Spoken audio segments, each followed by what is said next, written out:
did you watch it? I didn't know. I find it really hard to watch. I wanted to come in because my kids were here as well, and I thought I should go through and watch it, and I thought I just get so embarrassed. I still feel really uncomfortable watching myself. So I didn't. The reason I asked the question is because I think, as Laura said, or someone said earlier, the film was first shown here. It was you, Gordon. It was first shown here in this cinema in 1980, and none of you were able to watch it that night, as I remember. No, I left quite quickly, and there was a guy called Peter Braun who was working here, who's actually a film producer now, and he one of the first jobs he had in London was working at the BFI, and he was on the doors, and I was so kind of disgusted with what I'd done. And it's like watching it, you know, when you get photographs from your holidays and you look at them and you say, oh my, I don't look like that. If you imagine that moving, that's what this was for me. And I brushed past him on the way out, and years later, when he was a producer, we worked together, and he said, I thought you were an arrogant little shit. Because of the way you swept out of the theatre. When it happened here, it happened in this very cinema. But you were so young. How old were the three of you when you did this film? Oh, I think I was 19. I think I was 18 or 19. You were the mature woman, that's right. Was I? Yes, probably. I was 18. I think I was just turned 18. Yeah. I don't know. Yeah, well, probably you would have. That's right. So, tell us how it came about. How did you three young people end up being in this film? Bill Forsyth was also a young director. He'd made one feature. I think we've all got good stories. They were all different. They were the very way we different. came into it. But Claire, I what think was Claire's yours? was Well, I particularly was good. working as a waitress In a cocktail bar. Yeah, we'll do that. Every reference tonight's going to be from the 80s. We've worked that between us, haven't we? I was still at school, and I had a part-time job because that's what young teenagers did in those days. The parents here tonight. And Bill used to come into the restaurant quite a lot, and one night when he was leaving, he said to me, Claire, I'm going to make a film next summer, and I'd really like you to be in it. And I went, mm-hmm. And he went, can I take your phone number? And I went, no. Because my mother had warned me about giving my phone number to strange men. So I said, well, you know where I am, you know where you can find me. And I honestly never thought another thing about it, really. Other than he was a really nice guy, but I was a bit suspicious about ending up in his flat with him in a camcorder and a pair of pants. So I thought I might avoid that. And about 6 months later, he did call Sandra Payne, the manager of the spaghetti factory, and arranged for us to meet, and we did. And then we arranged to meet Gordon in Pollock Country Park. Pollock Country Park, I remember well, yeah. Did you dance? Not at that point. No.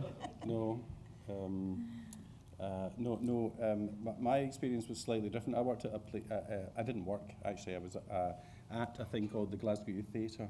Right. And I'd gone there from school. It was in those days the Arts Council funded it, which again I told you is all 80s references when the Arts Council were able to fund things like that.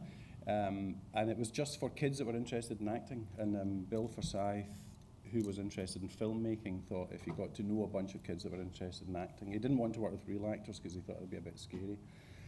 But he thought if he got to know a bunch of kids, then he could like loosely base a film round them and work with them on it. And originally he'd written Gregory's Girl, but no one would give him money for it. So he then started, he was working on documentaries at the time, he then started stealing the short ends, they were called, the end of the film reel, when there was, if there was a couple hundred feet of film left, he would steal it, and he eventually got enough to make a film.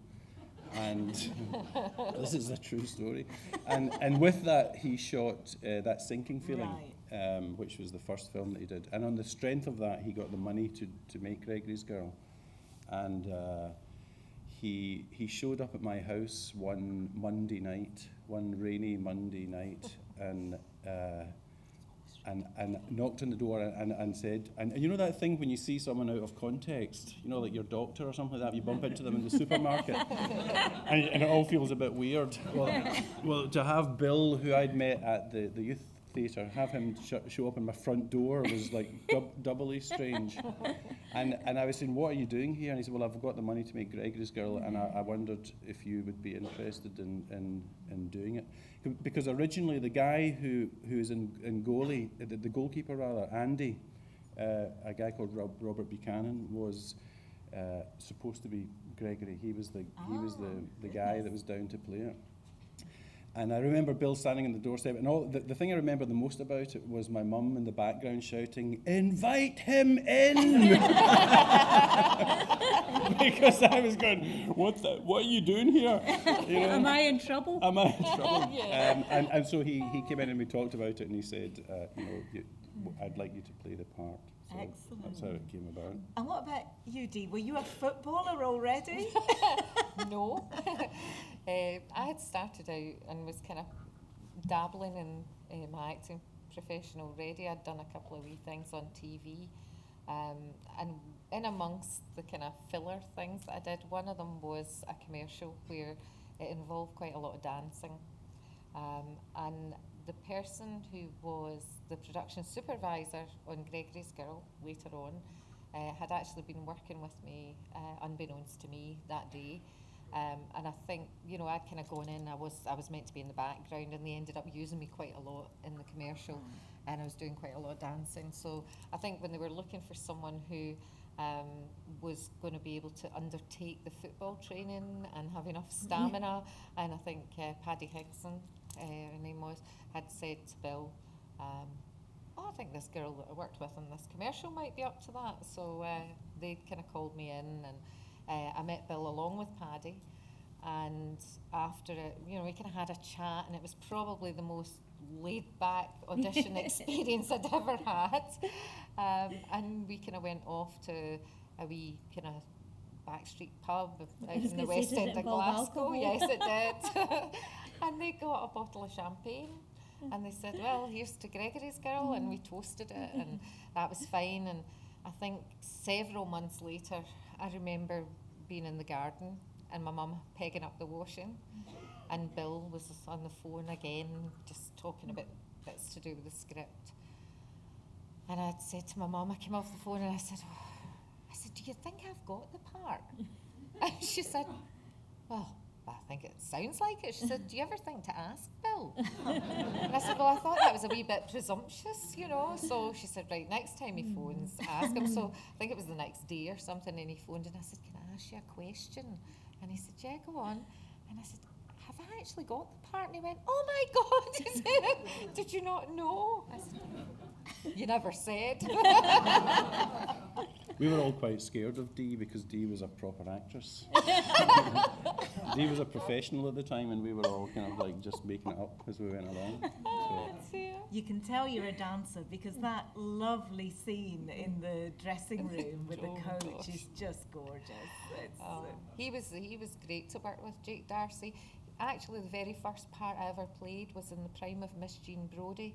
And there was a wee story with that as well, because they cast this young guy he was about 18, I was only about 15 at the time, and they cast this young guy who was to be my boyfriend. And unfortunately, for my very first part in television, the frightening thing was I had to be having a real long smooch under a tree. So, I was only 15, and the director at the time, he said, oh, God, are you going to be okay? Is this, you don't mind, your parents don't mind. And it kind of went on and on. And on the day of filming, they'd had a phone call early on to say this guy couldn't make it. He had other commitments. So they'd phoned one of the agents, and they'd sent someone in, and they sent Jake Darcy. Well, Jake was quite a bit older than me, and he's going, director by this time was just about on the verge of a nervous breakdown. So when I got to Scottish television, he was waiting outside, and he said, I need to speak to you. He said, they've sent a guy. They said, and he's a lot older than you. And he doesn't have much hair on top. He's quite thin on top. And I said, look, it doesn't matter. I said, we'll do it in one take. And we did. What a pro. Yeah. So this is a season about love films. And I think just watching that again, what resonates for everyone, you're talking about seeing yourself young, and it's like pictures of yourself.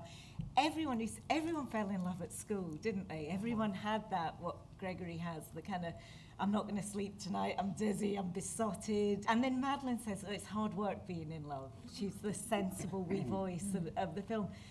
It doesn't look like it was hard work on this film. What was the shoot like? Once you got on set, and once you went off to exotic places like Cumbernauld. Wow. Can I just say, first and foremost, my daughter is going to high school next year, and there is no snogging at high school in the lunchroom, the corridors. That doesn't happen. Don't get your hopes raised. Good try. I think the thing about the film really, and watching it tonight, because I really haven't seen it for maybe 25 years, and just watching it tonight, I'm reminded so much of how of how much of Bill Forsyth there is in there, and he's the one that really deserves the credit for it, because there's loads of scenes I was watching tonight where I remember him saying, would you just try this for me? And at the time, as an 18-year-old, not thinking, I don't quite know what he's going for there, but I kind of trust him enough to have a go at that. And seeing it on the screen, and so many moments in it are really down to him. Yeah. You know? He kind of nudged us along, didn't he? And he was really clever, because he made us kind of think it was us that was coming up with it. And then when you see it, you kind of go, it was all him, wasn't it? I've never actually understood the film, and that's I'm not being coy here. That's the truth. The very first time I saw it here, a part of the reason I wanted to leave was because I thought, because in my mind it was a series of events. It was like a diary. I was watching a diary, and someone had taken my diary of events and rearranged them into a movie, and it didn't make sense to me. And a lot of the things, again, watching them tonight, there were certain lines that I was saying that I thought, I've got no idea what I'm saying here, but Bill's told me to say it in a certain way, and I'm going to say it. And even expressions like mater and pater, I had no idea what, and I didn't, there was no such thing as Google to go and think, I'll just go and check out what mater and pater means and stuff. You just went along with it. Yeah, I just kind of went along with it. So I think what we should really do is give a big round of applause to Bill Forsyth. Yeah.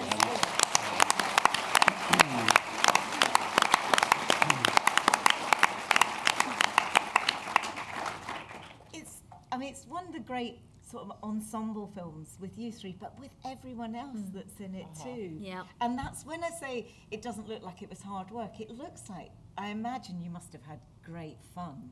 Just the kind of, there are so few adults, and the adults that are there are great comedians and great fun. There looks like there was a playfulness and a kind of holiday camp kind of feel to it, which maybe there wasn't. Maybe it was damn hard work for young people in their first film roles. I think for myself, I felt a wee bit jealous of it. You know, it's like Clare and Gordon were going out there, and they didn't have to go for the football training in between. You know, I used to get taken to places like the Cumbernauld Tryst, which I believe is still there. Yeah. And they'd take me in, and there was like 9 and 10-year-old boys playing football, and they would sort of say, do you mind very much if we put her on, you know, and your team and the wee boys are all going, oh, you know. And of course, the first thing they did was kick lumps out my legs, and, you know. But so I was kind of doing that, but then when you were on set, when you were working with everyone, it was great fun. The thing is, most of the people involved in it were from the Glasgow Youth Theatre. Right. So I knew, like, virtually everyone, apart really from Clare and Dee, I knew everyone. Like, I'd spent my summers with these guys, and they were like my extended family. So, and also Bill, part of wanting to make the feature film and wanting to get to know the bunch of kids, Bill was our driver when we went on tour. Because we were part of the Glasgow Youth Theatre. We were sponsored by the Arts Council to do a tour every year, and Bill Forsyth was the driver. He would drive the bus. Driver. Yeah, he would drive the van around. So I knew everyone on the set practically like my brothers and sisters, really, you know. So there was we'd cut out all the getting to know each other thing. We used to shout. Bill used to always wear this little kind of black cap that he would walk along the streets, and all these. We toured all around Scotland, And we all used to shout at him because, look, there goes that guy that thinks he's an internationally famous film director. Of course, he did he did become that. But all these wee guys from Glasgow weren't having any of it. And so you make the film, and then what happens next? I mean, is it fair to say you were taken by surprise by the public response to this film? I don't know, I can only speak for myself, but you know I like to speak for everyone. I don't think we had much expectation. Well, I certainly don't remember having any expectation. The main event was getting to do it, kind of thing. And then none of us, well, I certainly didn't have any idea how it was going to travel, or, you know, even coming to London or any of that. I just thought... Did you understand when you all had a contract of sorts? Did you actually Let's not get into the money. Gee, not Let's here. do it in the bar. Not here. But did you actually understand that wee bit on the contract that said guaranteed general release? Meant nothing to me. No, absolutely. I was just really delighted that we get fed every day. You know that thing where you turn up and there's food. Have you had breakfast? I'd be like, oh. And then lunch and then dinner. It was catering, you know, film catering. So, I mean, no, it was just a kind of the most naive experience. And I think, you know, we just took it for what it was at the time in a weird way. And then, of course, it gained this kind of crazy momentum, but none of us. Well, I didn't expect it. Did you, Gordon? No. God, are you kidding? You were finishing your. I was an apprentice electrician at the time, and I went back to work and to finish my trade, really. And even it went to America. I went over. Sam Goldwyn picked it up in America, and they distributed it over there. And Clare and I went over to do a tour of America. Where, and this shows you how naive we were invited to the Golden Globes, and we didn't go. We didn't know what they were. And also by that point we were so fed up with people saying, you know, so how do you get involved in the film? and, you know, what's your favourite scene? It was our only day off for about 6 weeks, so we're not doing it. And they said, they've invited you to the Golden Globes, and we were like, nah. But we would. Do you remember we'd turn up doing breakfast television, and they'd be like, "We have two of the UK's hottest stars here with us today," and we'd be like, "This is good. We're going to meet some interesting people." Oh, it's us, Gordon. We were so naive. We had no idea, and we didn't go. We didn't go to the Golden Globes. Oh my goodness. We didn't meet the judges. We're like, do you know what? We're too busy. Yeah. I have one more, Laura. I don't know how we're doing. We're fine. One more question, then we'll open it out. I wonder. I was at school in Scotland in the 70s. Left school in 81 in the west of Scotland. The accent doesn't sound like it, but believe me, Whereabouts? I did. Port Glasgow. Right. So, but what I remember about being at school in those years was girls didn't draw attention to themselves. They wanted to kind of just, you know, get through. It was the rough and tumble of school, you know, west of Scotland. You girls, as girls in that film, were phenomenal. I remember watching it and wanting to cheer, you know, girls who do science, girls who are mature, girls who play football. She says, I'm the Dorothy best. is a feminist icon. I'm the best. I should be in the team. And this clever science girl who, I mean, no one ever wore a hat where I came from. You wouldn't. She comes out in a beret. It's beautiful. Were you aware of how sort of thrilling and different those roles were? That you would be I don't think those so energising people for other girls? I thought it was amusing, the fact that, you know, this girl's going to stand up there and she's going to insist she's on the team and all the rest. But you didn't realise at that point in history that things were actually, it was like the worm was turning, and all these girls were going into football. They were just waiting in the wings to come forward. And the amount of people that will say to me, oh, thank God for Gregory's girl. My daughter's right up there in female football. And you think, was it really anything to do with Gregory's girl, or was it just the timing? But the whole thing of the fashion and, you know, the quirky thing of having the confidence with the hat as well, that was that's all the wee clever And the innuendo boys with Bill. baking. Boys baking. Yeah. Way before, the Great British Bake Off. I mean, there Just was like- a great kind of role reversal I thing think going on. Bill Forsyth is one of the early pioneers of feminism. When you watch the film back. It was very smart. It's certainly a girl's world. The way Yeah. they pick it up at the end and say, well, girls help each other. Are you trying to say that girls are not in charge? The other Never thing, always. I think the other thing with Bill that was very subtle through it was always that actually the children were more in control than the adults. Yeah. It was the children were the ones who really knew best. So when you look at it, the older you were, the stupider you were. And wee Madeline was obviously, she was the cleverest out of the Yeah, lot. she was the wisest, yeah. Everyone's got a favourite scene, but I have to say, in our circle, you only ever had to say, seducing children. And everyone was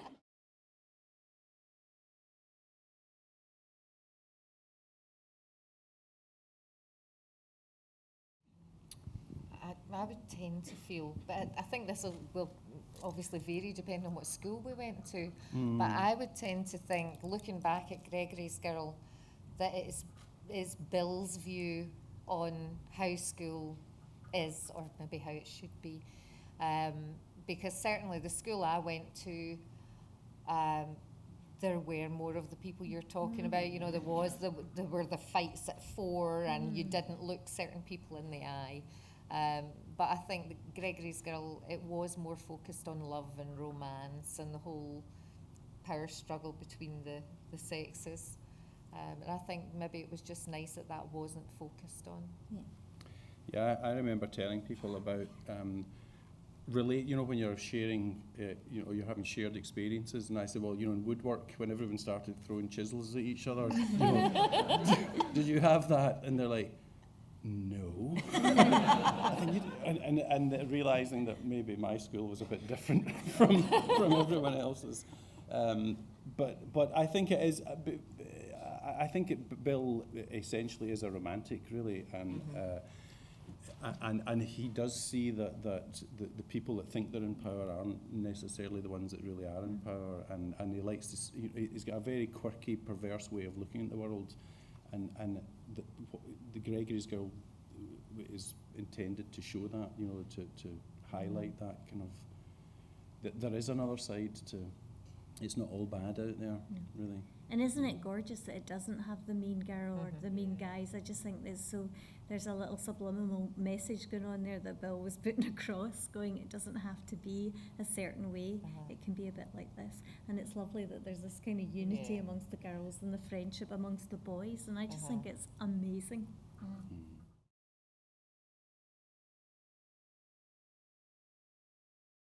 It was quite hilarious, actually. I mean, my whole family at the time, we were such a working class family. There are 5 girls in the family as well. And I mean, they all thought it was hilarious. There was no way you were ever going to, sort of have me carried away with any sort of high ideas about myself, because they were all there pulling me back down. But It's quite a Scottish thing, though, it isn't it? yeah. And I think there were a lot of people, funnily enough, at the same time in my town. The town I was from was East Kilbride. And there were quite a few people at the very same time were coming to the fore, were becoming well known. And, I think everything had an element of humour about it.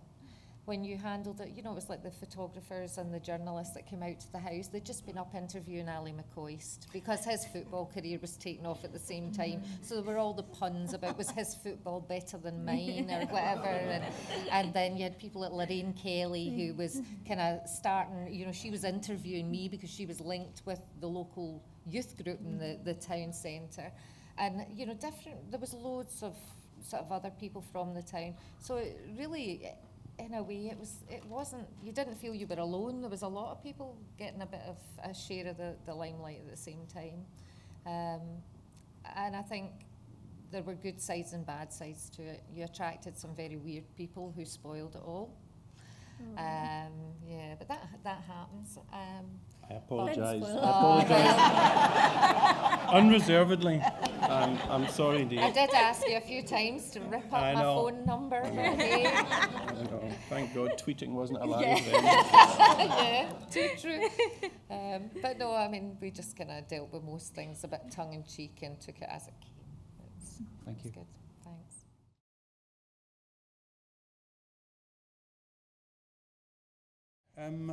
I don't think I ever felt scared really, but when I joined the youth theatre, on a Friday afternoon you had a double period of English, and if you joined the theatre group you didn't have to go to the double period of English. So I kind of got interested in the arts in a slightly roundabout way, and they introduced Girls as well. girls, anyone who was interested in the arts, which I was, on a Friday afternoon. And my English teachers took me along to the Glasgow Youth Theatre and said, we think you would like this. And there was two things that happened. One of them, the very first night, they took us to see a production of it, of what the Glasgow Youth Theatre were doing, and we hung around afterwards to meet everyone and have a beer, which was extraordinary because we all went along to a pub and were able to drink beer at the age of 15. And there was a guy there who had a T-shirt on that was a Rush T-shirt, which is this Canadian rock band, and I'd never seen anyone else in Glasgow with this, had ever heard of this band. So I was thinking, I'm amongst like my own folk here. And the day I went along to the Glasgow Youth Theatre, their very first meeting, they were rehearsing a scene from Gregory's Girl, because Bill would workshop with the kids, and Robert Buchanan was playing that part. And all of these things, I had kind of got these images seared into my head. So it was kind of slightly awkward for a little bit when Bill had asked me to play the part rather than Robert. But we were, as I say, like a big family, so that there was never any kind of ill feeling about it. And I never felt scared at all because it was just all a big adventure, really. You know, there was nothing to be scared of, really.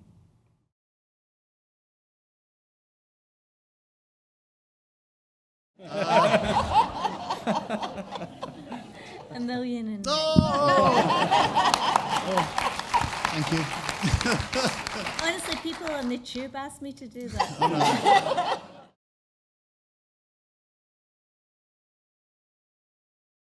Well, I wasn't quite old enough to play because Peter Capaldi.